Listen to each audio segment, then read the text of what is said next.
168. C'est le nombre d'avions ennemis que ces 5 pilotes américains ont abattus entre 1941 et 1945. Pas endommagés, pas probables, confirmés, détruits. Plus de 1400 pilotes de chasse américains ont obtenu le statut d'as pendant la Seconde Guerre mondiale, mais seulement 5 d'entre eux ont accumulé des scores si élevés que leurs noms sont apparus dans les rapports de renseignement ennemis. Aujourd'hui, nous les classons. Le numéro 5 était un ivrogne, un menteur et un mercenaire. Il était aussi l'un des pilotes les plus meurtriers qui ait jamais vécu. Le numéro 3 est devenu as 2 fois le même jour. Le numéro 2 est mort en essayant de dépasser le numéro 1. Et le numéro 1, il a détruit plus d'avions ennemis en une seule mission que la plupart des as n'en ont détruit dans toute leur carrière. Il ne s'agit pas de représentations hollywoodiennes ou de discours dramatiques. Il s'agit de victoires aériennes confirmées, de rapports de missions documentés et des mathématiques froides de qui a mis le plus d'avions ennemis au sol tout en restant lui-même en l'air. Comptons à rebours les 5 pilotes de chasse américains les plus meurtriers de la Seconde Guerre mondiale. Mais avant de commencer, si vous voulez voir qui prend la première place, appuyez sur le bouton j'aime dès maintenant.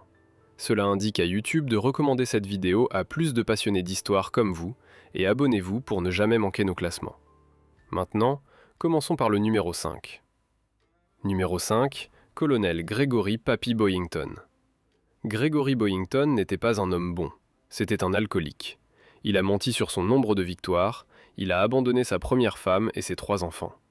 Le corps des Marines le considérait comme un problème de discipline. Il était aussi l'un des pilotes de chasse les plus meurtriers que l'Amérique ait jamais produit. Boyington a obtenu 28 victoires aériennes confirmées au cours de 2 guerres et dans 2 forces aériennes. 6 de ces victoires ont été remportées avant même que l'Amérique n'entre dans le conflit, en volant comme mercenaire pour le gouvernement chinois contre les Japonais. Les 22 restantes ont été obtenues en tant que pilote de chasse du corps des Marines dans les îles Salomon. Voici ce qui rend l'histoire de Boyington unique. En 1941, Boyington était un pilote de marine fini, noyé dans les dettes et l'alcool. Il a démissionné de sa commission et a rejoint le groupe de volontaires américains, mieux connu sous le nom de Tigre Volant, une unité de mercenaires combattant pour la Chine sous le commandement de Claire Chennault. Les Tigres Volants pilotaient des P-40 Warhawks avec des dents de requin peintes sur le nez. Ils étaient payés 500 $ pour chaque avion japonais qu'ils abattaient. C'était un meurtre légalisé pour de l'argent, et Boyington était doué pour cela. Il a revendiqué 6 victoires aériennes avec l'AVG avant que l'unité ne soit dissoute en juillet 1942. Lorsque l'Amérique est entrée en guerre, Boyington a rejoint le corps des Marines. Ils avaient besoin de pilotes expérimentés, et malgré ses problèmes, Boyington avait quelque chose que la plupart des pilotes n'avaient pas. Il avait déjà détruit des avions japonais. Il savait comment ils volaient, comment ils combattaient et comment ils mouraient. En septembre 1943, Boyington a pris le commandement de l'escadron de chasse marine 214. L'unité était une collection de pilotes de remplacement et d'inadaptés que personne d'autre ne voulait. Boyington les a appelés les moutons noirs. Le nom est resté. À 31 ans, Boyington avait une décennie de plus que la plupart de ses pilotes. Il l'appelait Papy à cause de son âge. Il les appelait idiots, mais il leur a appris à survivre. Le style de leadership de Boyington était peu conventionnel. Il buvait beaucoup. Il ignorait les règlements. Il a volé avec la gueule de bois plus d'une fois. Mais dans les airs, il était froidement efficace. Sa technique était simple. Plonger sur l'ennemi d'en haut. Tirer à courte portée et continuer à bouger. Ne jamais tourner avec un 0. Ne jamais ralentir. Les frapper avant qu'ils ne vous voient et disparaître avant qu'ils ne puissent réagir. Entre septembre 1943 et janvier 1944, Boyington a abattu 22 avions japonais en seulement 84 jours de combat. Le 3 janvier 1944, il a égalé le record de la Première Guerre mondiale d'Eddie Rickenbacker de 26 victoires totales. Le même matin, Boyington a été abattu au-dessus de Rabaul. Son ailier a vu son corsaire toucher l'eau. Les Marines l'ont inscrit comme tué au combat. Il n'était pas mort. Boyington avait été retiré de l'eau par un sous-marin japonais et a passé les 20 mois suivants comme prisonnier de guerre. Il a été battu, affamé et torturé. Les Japonais n'ont jamais dit aux Américains qu'il était vivant. Lorsque la guerre s'est terminée en août 1945, Boyington est sorti d'un camp de prisonniers pesant 50 kg. Il est rentré chez lui pour découvrir qu'il avait reçu la médaille d'honneur par contumace. La citation lui attribuait 26 victoires, mais l'analyse d'après-guerre en a confirmé 28. La vie de Boyington après la guerre a été troublée. L'alcool a continué, les mariages ont échoué. Il a écrit une autobiographie intitulée Baba Black Sheep qui a été transformée en série télévisée dans les années 1970. Il est mort en 1988 à l'âge de 75 ans. 28 victoires aériennes confirmées, un mercenaire devenu marine, un ivrogne devenu légende, un prisonnier rentré chez lui. Gregory Boyington n'était pas un héros au sens traditionnel. Il était quelque chose de plus compliqué. Il était efficace. Numéro 4. Colonel Francis Gaby Gabreski. Francis Gabreski a failli ne pas devenir pilote. Son instructeur de vol lui a dit qu'il n'avait pas le toucher pour être pilote. L'homme qui allait devenir le principal as américain en Europe a failli être éliminé de la formation de vol avant qu'elle ne commence.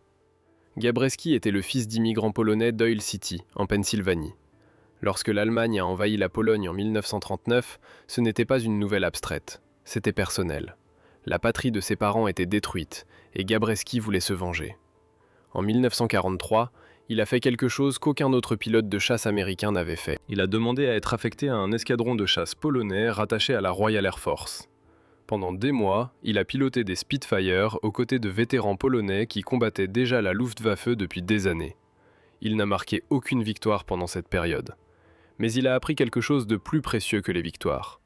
Il a appris comment les pilotes de combat expérimentés restaient en vie. Lorsque Gabreski a rejoint le 56e groupe de chasse en février 1943, ses collègues pilotes lui en voulaient. Il ne s'était pas entraîné avec eux, il n'avait pas embarqué avec eux. C'était un étranger avec des opinions sur la façon dont les choses devaient être faites. Sa promotion au poste de commandant d'escadron au-dessus de pilotes plus anciens a empiré les choses. Puis il a commencé à tuer des Allemands.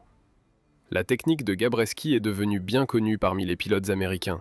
Il l'appelait la mise à mort rapprochée. Alors que d'autres pilotes ouvraient le feu à 365 mètres, Gabreski retenait son tir jusqu'à ce qu'il soit à moins de 91 mètres, parfois 46. À cette distance, avec 8 mitrailleuses de calibre 50, il n'avait pas besoin d'être un bon tireur. Il devait juste être assez proche pour ne pas pouvoir manquer. Le 26 novembre 1943, Gabreski a obtenu la Croix du service distingué pour une mission qui illustrait son style agressif. Dirigeant une escorte de bombardiers près d'Oldenburg, en Allemagne, son escadron a été attaqué par des Messerschmitt 110. Gabreski a isolé l'avion de tête et a attaqué par l'arrière, tirant de courtes rafales jusqu'à ce que l'ennemi explose. De gros morceaux du Messerschmitt ont rebondi sur sa verrière et se sont écrasés sur son aile. Tout pilote censé serait rentré chez lui. Gabreski est remonté et a abattu un deuxième 110. Ses collègues pilotes ont donné à Gabreski, Hub Zemke et David Schilling, le surnom informel des Trois Terribles, un témoignage de leur réputation agressive au sein du 56e groupe de chasse. Le 5 juillet 1944, Gabreski avait marqué 28 victoires aériennes, faisant de lui l'as américain le mieux classé en Europe. Il devait rentrer chez lui. Sa guerre était terminée. Mais Gabreski a entendu dire qu'il y avait encore une mission prévue, et il n'a pas pu résister. Le 20 juillet 1944, Gabreski a dirigé une attaque au sol sur un aérodrome allemand près de Coblence. Volant trop bas, son hélice a heurté le sol. Le P-47 a fait des tonneaux à travers un champ allemand. Gabreski a survécu, a échappé à la capture pendant 5 jours, puis a passé le reste de la guerre au Stalag 1 sur la mer Baltique. Voici le nombre qui définit la guerre de Gabreski. 28 victoires aériennes en 166 missions de combat. Mais son histoire ne s'est pas arrêtée là. En Corée, pilotant des F-86 Sabre contre des MiG-15, Gabreski a abattu 6 avions ennemis et demi de plus, devenant l'un des 7 seuls pilotes américains à obtenir le statut d'as dans 2 guerres. L'homme qui a failli être éliminé de la formation de vol a pris sa retraite en tant que colonel avec 34 victoires aériennes et demi au total dans 2 conflits. L'instructeur qui a dit qu'il n'avait pas le touché avait tort. Numéro 3. Commandant David McCampbell. David McCampbell n'a pas commencé la guerre en tant que pilote de combat. Il était officier de signalisation d'atterrissage, l'homme qui se tenait sur le pont en agitant des palettes pour guider les avions sur les porte-avions. Sa guerre a commencé en 1942 à bord de l'USS Wasp, lorsqu'un sous-marin japonais a planté 3 torpilles dans sa coque près de Guadalcanal. McCampbell a survécu au naufrage et a été renvoyé chez lui pour former d'autres officiers de signalisation d'atterrissage. La plupart des hommes auraient été reconnaissants pour cette affectation sûre. McCampbell n'était pas comme la plupart des hommes. En septembre 1943, À l'âge de 33 ans, il a formé l'escadron de chasse 15 et les a entraînés pour le combat. En février 1944, il est devenu commandant du groupe aérien 15 à bord de l'USS Essex. Ces pilotes se sont appelés eux-mêmes les Fabuleux 15 et ils allaient mériter ce nom. Le 19 juin 1944, pendant la bataille de la mer des Philippines, McCampbell a accompli ce que seule une poignée de pilotes dans l'histoire ont fait. Il est devenu as en une seule journée. Dans le chaos de ce que les pilotes américains ont appelé la grande chasse à la dinde des Mariannes, McCampbell a abattu 5 bombardiers en piqué japonais Judy en l'espace de 9 minutes. Plus tard dans l'après-midi, il est remonté et a abattu 2 autres zéros au-dessus de Guam. 7 victoires en un jour. La plupart des as n'accomplissent pas cela dans toute leur carrière. McCampbell l'a fait avant le déjeuner. Mais le 24 octobre 1944 est le jour qui a rendu McCampbell légendaire. C'était le début de la bataille du golfe de Leyte, la plus grande bataille navale de l'histoire. Ce matin-là, le radar à bord de l'Essex a détecté une force de frappe japonaise entrante. Pas 10 avions, pas 20. Environ 60 avions japonais arrivaient. McCampbell avait été interdit de voler en mission de chasse par le contre-amiral Frederick Sherman, qui pensait que le commandant du groupe aérien devait se concentrer sur la coordination des attaques plutôt que de rechercher la gloire personnelle. Mais ce matin-là, avec seulement 7 Hellcats prêts à décoller contre la frappe entrante, McCampbell a ignoré ses ordres et est monté dans son cockpit. Ce qui s'est passé ensuite est devenu l'un des engagements aériens les plus remarquables de la guerre du Pacifique. McCampbell et son ailier, le lieutenant de vaisseau de deuxième classe Roy Rushing, ont été parmi les premiers à intercepter la formation japonaise. Bien que d'autres chasseurs américains opéraient dans la zone de combat plus large, McCampbell et Rushing ont supporté le poids de l'engagement initial. Pendant une période prolongée, ils ont déchiré la formation japonaise à plusieurs reprises. McCampbell a abattu 9 avions. Son ailier en a descendu 6 autres. Ensemble, 2 pilotes américains ont détruit 15 avions ennemis et ont aidé à briser l'attaque avant qu'elle ne puisse atteindre la flotte. Selon le récit d'après-guerre de McCampbell, lorsqu'il a finalement atterri, ses 6 mitrailleuses étaient presque vides et ses réservoirs de carburant étaient dangereusement bas. Il a dû atterrir sur l'USS Langley parce que le pont de l'Essex n'était pas dégagé. McCampbell est devenu le seul aviateur américain à obtenir le statut d'as en un jour de manière incontestée 2 fois. Ces 9 victoires en une seule mission ont établi un record des États-Unis pour les victoires aériennes en un seul engagement. Le groupe aérien 15 a détruit 315 avions en combat aérien et 348 autres au sol, plus que tout autre groupe aérien dans le Pacifique. McCampbell a terminé la guerre avec 34 victoires aériennes confirmées, faisant de lui l'as le mieux classé de tous les temps de la marine des États-Unis. Il est également l'as américain le mieux classé à avoir survécu à la guerre. Bong et Maguire sont tous deux morts en 1945. McCampbell a vécu jusqu'en 1996, atteignant le rang de capitaine avant sa retraite. Le destroyer USS McCampbell a été nommé en son honneur. Quand vous devenez le seul pilote à devenir as 2 fois en une seule journée, il nomme des navires d'après vous. Numéro 2. Major Thomas Maguire. Tommy Maguire voulait une chose plus que tout au monde. Il voulait battre Richard Bong. Il voulait être l'as des as de l'Amérique. Cette obsession l'a poussé à devenir le 2e pilote américain le mieux classé de la guerre. Elle l'a aussi tué. Maguire a grandi à Sebring, en Floride, fils de parents divorcés. Il a fréquenté le Georgia Institute of Technology pour étudier l'ingénierie aéronautique avant de s'enrôler comme cadet de l'aviation en 1941. En août 1943, il était en Nouvelle-Guinée pilotant des P-38 avec le 475e groupe de chasse. Les 18 et 19 août 1943, Maguire a obtenu le statut d'as au cours de 2 jours de combats intenses. Volant en couverture haute pour les bombardiers frappant Wewak, sa formation a été attaquée par des chasseurs japonais. Maguire a abattu 3 avions le premier jour, dont 2 Oscars et 1 Tony. Le lendemain, il en a descendu 2 autres près du même endroit. 5 victoires en 48 heures. Le gamin de Floride était arrivé. À partir de ce moment, Maguire a chassé les victoires avec une intensité obstinée. Il a nommé son P-38 Pudgy, d'après sa femme Marilyn, et il l'a piloté au combat avec le genre d'agressivité contrôlée qui impressionnait ses supérieurs et inquiétait ses ailiers. Voici une histoire qui capture le caractère de Maguire. En juillet 1944, Charles Lindbergh est arrivé dans le Pacifique en tant que conseiller technique civil. l'aviateur le plus célèbre du monde voulait observer les opérations de combat. Selon les pilotes qui ont servi à leur côté, Maguire a traité Lindbergh comme n'importe quel autre nouvel arrivant, lui assignant des tâches de routine et des positions d'ailier, quelle que soit sa célébrité. Lindbergh a effectué des missions de combat avec l'unité de Maguire. Le conseiller civil n'était pas officiellement censé engager l'ennemi. Il a quand même abattu un avion japonais. En décembre 1944, Maguire avait accumulé 38 victoires aériennes. Richard Bong en avait 40. La course était lancée. Le jour de Noël 1944, Maguire a obtenu la médaille d'honneur, dirigeant un escadron de 15 P-38 au-dessus de Luzon. Sa formation a été attaquée par 20 chasseurs japonais agressifs. Dans le combat aérien tourbillonnant qui a suivi, Maguire a volé à plusieurs reprises au secours de ses camarades assiégés, repoussant les avions ennemis alors qu'il était lui-même attaqué et parfois en infériorité numérique de 3 contre 1. Ses armes se sont enrayées. Il a continué à se battre quand même, forçant un avion japonais dans la ligne de tir de son ailier. Le lendemain, il a abattu 4 autres avions en un seul engagement, portant son total à 38. 2 victoires de plus égaleraient Bong. 3 feraient de lui l'as des as. Le 7 janvier 1945, Maguire a dirigé un balayage de chasseurs volontaires au-dessus de l'île de Negros aux Philippines. C'était censé être une patrouille de routine. Ils ont trouvé un Oscar japonais solitaire près de l'aérodrome de Fabrica. Ce qui s'est passé ensuite a changé l'histoire des pilotes de chasse américains. Pendant l'engagement, un autre avion japonais est entré dans le combat. Maguire a tenté un virage serré à basse altitude pour aider un camarade d'escadron. Son P-38 transportait encore des réservoirs de carburant externes, ce qui affectait ses caractéristiques de maniabilité.